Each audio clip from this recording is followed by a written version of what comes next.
মাইক্রোপ্লাস্টিকের চাপে ফেসবুক আজকে ঢোকাই যাচ্ছে না। ফেসবুক খুললেই মাইক্রোপ্লাস্টিক মাইক্রোপ্লাস্টিক মাইক্রোপ্লাস্টিক। কোথায়? টুথপেস্টের মধ্যে। আরে ভাই, মাইক্রোপ্লাস্টিক কি? এটা খেলে কি হয় আপনি জানেন? আচ্ছা বলছি। মাইক্রোপ্লাস্টিক নামের মধ্যেই আছে মাইক্রোপ্লাস্টিক, প্লাস্টিকের ছোট ছোট টুকরো, less than 5 মিলিমিটার। এটা খেলে কি হয়? মুখ দিয়ে খাবেন, আপনার পেছন দিয়ে বের হয়ে যাবে, ডান। কিন্তু যদি ন্যানো মিলিমিটার হয়, খুব ছোট হয়, সূক্ষ্ম হয়, সেক্ষেত্রে কোষের ভেতরে ঢুকে যেতে পারে। ঢুকে গেলে আপনার স্বাভাবিক কার্যক্রমের বাধা সৃষ্টি করতে পারে, সেক্ষেত্রে আপনার ক্ষতি হতে পারে। সেটা কখন? যদি আপনি প্রচুর পরিমাণে পেস্ট গিলে খেয়ে ফেলেন। আপনি কি পেস্ট খাচ্ছেন?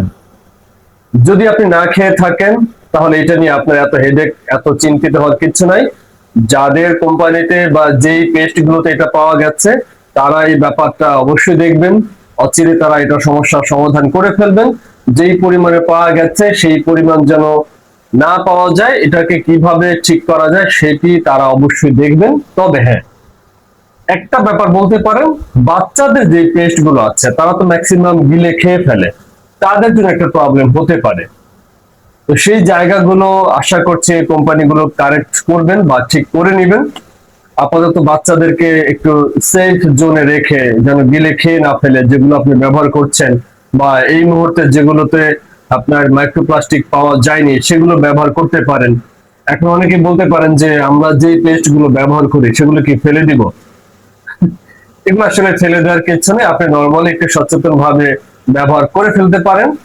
জাস্ট আপনি না খেলেই হয়। যদি আপনি এমন হয় সকালে ব্রেকফাস্ট করেন নাই, পেস্ট দিয়ে করে ফেলবেন, তো সেক্ষেত্রে এটা আপনার জন্য উপযোগী হবে না, আপনি চেঞ্জ করে ফেলেন।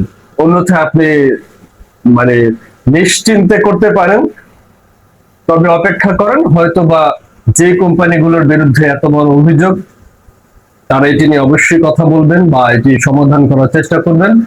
ততক্ষণ পর্যন্ত আমরা একটু সচেতন ভাবে চলি। তবে এত মাখামাখি এটা নিয়ে একেবারে, ওই যে শুরুতে বললাম, এই মাইক্রোপ্লাস্টিকের যন্ত্রণা ফেসবুকে ঢুকাই যাচ্ছে না।